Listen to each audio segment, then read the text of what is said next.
तो हेलो दोस्तों, कैसे हो आप लोग। उम्मीद है कि आप अच्छे से होंगे। तो मेरा जो लेक्चर चल रहा है वो डक का डिजाइनिंग का चल रहा है, ठीक है। तो मैं यहाँ पे लिख दिया हूँ। तो इसमें बहुत सारा चीज़ है जो अभी स्टेप बाय स्टेप मैं लेके चल रहा हूँ। इससे आपका क्या है, नोट्स भी बन जाएगा।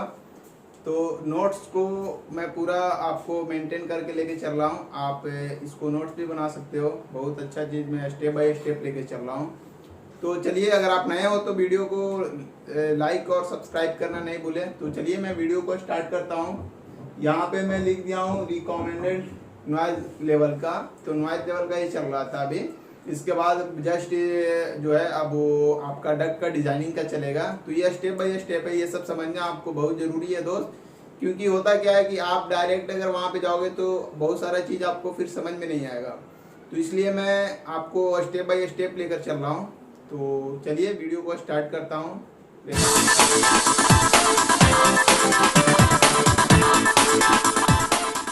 तो यहाँ पे जो डक का डिजाइनिंग है, ये मेरा जो है तो ये पार्ट नंबर 4 में है। ये चौथा स्टेप में मैं लेके चल रहा हूँ लेक्चर में।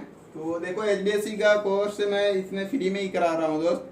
तो इसलिए मैं आपको पूरा स्टेप बाय स्टेप लेके चल रहा हूँ। देखो यहाँ पे क्या है, रिकमेंडेड नॉइज लेवल। इसमें रिकमेंडेड नॉइज लेवल जो है वो बहुत सारा इसमें आपको वैल्यू को इसमें डायरेक्ट में लिख दिया हूँ। देखो जैसे ये कंसर्ट ओपेरा हॉल स्टूडियो, तो ये नॉइज लेवल डीबीए जो है वो आपको 20 से 25 के बीच रहेगा, ठीक है। उसके बाद आपको दिख रहा होगा ये साउंड का है। साउंड के रिप्रोडक्शन में है तो ये भी 25 से 30 के बीच में होता है। टीवी जहाँ पे स्टूडियो जो होता है उसमें 30 से 35 का वो आएगा, ठीक है। ये नॉइज लेवल इसके बीच में आएगा।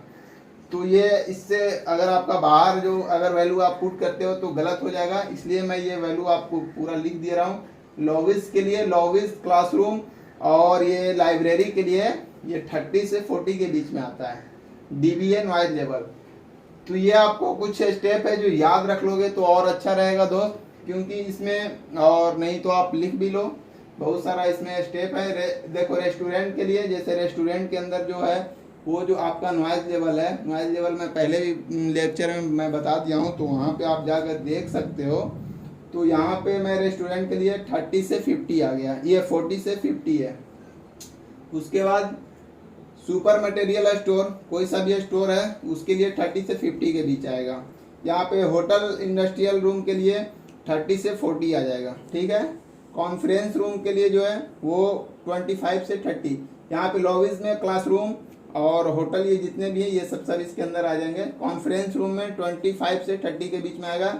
रेसिडेंटल विला में, जो आपका रेसिडेंटल एरिया में जो एसी लगता है उसके अकॉर्डिंग आपका नॉइज लेवल ये 30 से 50 के बीच में रहता है, ठीक है।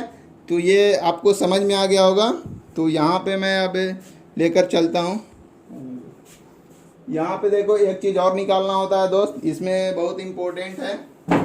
तो ये देखो मैं आपको बता रहा हूँ एस्पेक्ट रेशियो, ये बहुत इम्पोर्टेंट है। इसको जानने के लिए अगर कहीं पे आप जॉब कर रहे हो और आपसे कोई पूछ दिया कि एस्पेक्ट रेशियो क्या है उसका बताओ, तो मैं सिंपल बता दे रहा हूँ। एक डक्ट जो है, ये मैं डक्ट दिखा रहा हूँ, ये जो डक्ट है इस तरह से आपको दिख रहा होगा। तो इसका आपको निकालने के लिए फॉर्मूला बहुत सारा, इसमें स्टेप आपको याद रखना पड़ता है। तो रेशियो देखो, एस्पेक्ट रेशियो के लिए ratio to width to height, width divide by height करोगे या हाइट टू विड्थ। तो ये आपका मेन एस्पेक्ट रेशियो का फॉर्मूला है, ठीक है। तो ये मैं लिख दिया हूँ। यहाँ पे देखो, यहाँ में मैं 800 में इसका लेंथ ले लिया हूँ, इसका हाइट आपका 600 हो गया। तो ये AR का जो वैल्यू निकलेगा ये यहाँ पे मैं 600 बाई 800 में लिख दिया हूँ, ठीक है। तो ये आप इसको याद कर लेना। देखो अब इसमें थोड़ा सा स्टेप आपको याद रखना पड़ेगा। AR मतलब aspect ratio must be less than 1.4। Residential area के लिए आपका जो AR का वैल्यू है वो इतना से क्या बोल रहा है, मस्ट लेस देन में इतना से इतना के अंदर में रहना चाहिए। फॉर इंडस्ट्रियल में it's more will be not be greater than, ये 1:8 आ जाएगा, ठीक है। अब यहाँ पे एक और फार्मूला आता है total surface area, total surface area अगर डक्ट का निकालोगे तो ये बहुत इंपॉर्टेंट फॉर्मूला है दोस्त। ये आपको शायद बहुत कम ही लोग बताएंगे। ये क्लास जहाँ पे कोचिंग जो है इंडस्ट्री में इंस्टीट्यूट में करने पे वहाँ पे ये सब बताते हैं। तो ये आपको टोटल सरफेस एरिया जो डक्ट का निकाला है वो 2 into width plus height into L 10 के पावर 6 आ जाएगा। यहाँ से आपका टोटल सरफेस एरिया डक्ट का निकलेगा। तो ये आपको बहुत अच्छा वीडियो समझ में आया होगा मेरे ख्याल से। तो इसके बाद मैं बताता हूँ थोड़ा सा और इसमें ऐड अभी करूँगा और उसके बाद स्टेप बाय स्टेप मैं लेके चल रहा हूँ दोस्त। तो चलिए, यहाँ पे मैं दिखा रहा हूँ आपको, ये HU है, ठीक है, HU है। यहाँ से आपको जो सप्लाई का जो डक जाएगी, ये सप्लाई का जा रहा है, ठीक है, ये हो गया सप्लाई, ठीक है। ऊपर से ये जो आपका आता है इस तरह से, ये रिटर्न एयर डक्ट हो जाएगा। ये रूम के अंदर जो आता है, रूम के अंदर, तो आपको दिख रहा होगा मेरे ख्याल से। आवाज़ का थोड़ा सा मैं डिस्टेंस पे हूँ तो थोड़ा सा प्रॉब्लम हो सकती है, तो आप थोड़ा यूज़ कर लेना हेडफोन का। अब इसमें देखो ये जो है ये डिफ्यूज़र लगा हुआ है रूम में।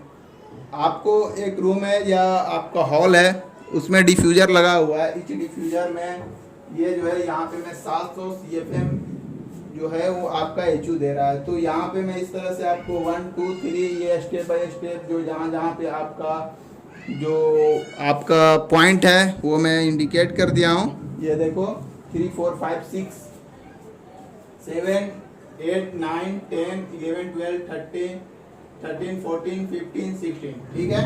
अब यहाँ पे बात आती है कि इसमें मैं कुछ लिख दिया हूँ, देखो, each diffuser discharge equal amount CFM, ठीक है। यहाँ पे CFM थ्रू इक्वल 700 जो CFM है वो सब डिफ्यूज़र से आ रहा है, तो इसमें इक्वल है। और यहाँ पे मैं आपको दिखा रहा हूँ डीह्यूमिडिफाई CFM divide by velocity FPM में होता है। तो ये आप कट पिट करोगे तो यहाँ पे आपका फीट स्क्वायर में क्रॉस सेक्शनल एरिया में ये आपका आता है। तो अब मैं आपको बताऊँगा स्टेप कैसे। अब ये तो मैं एक नॉर्मल बता दिया कि इसमें किस तरह से पॉइंट इंडिकेट करके आपका नेटवर्किंग सिस्टम में, इसमें तो इच डिफ्यूज़र में एक ही आपका CFM आ रहा है, तो इसमें कुछ ज़्यादा नहीं। इसमें मैं एक शॉर्ट लिस्ट बता दिया कि सप्लाई रिटर्न क्या है, कैसे है। अब इसके बाद जो है वो मैं पूरा डिटेल बताऊँगा आपको ये डक्ट डिज़ाइनिंग में किस तरह वेलोसिटी आपका निकलेगा, CFM कैसे निकलता है और डक्ट का साइज है वो कैसे निकलता है। आज के लिए बस इतना ही दोस्त, और कल मैं वीडियो जो अपलोड करूँगा वो पूरा डक्ट का पूरा डिटेल आपका मेन जो साइज है कैसे क्या निकलता है उसका मैं बताऊँगा। तो एक लाइक ज़रूर करें। Thank you.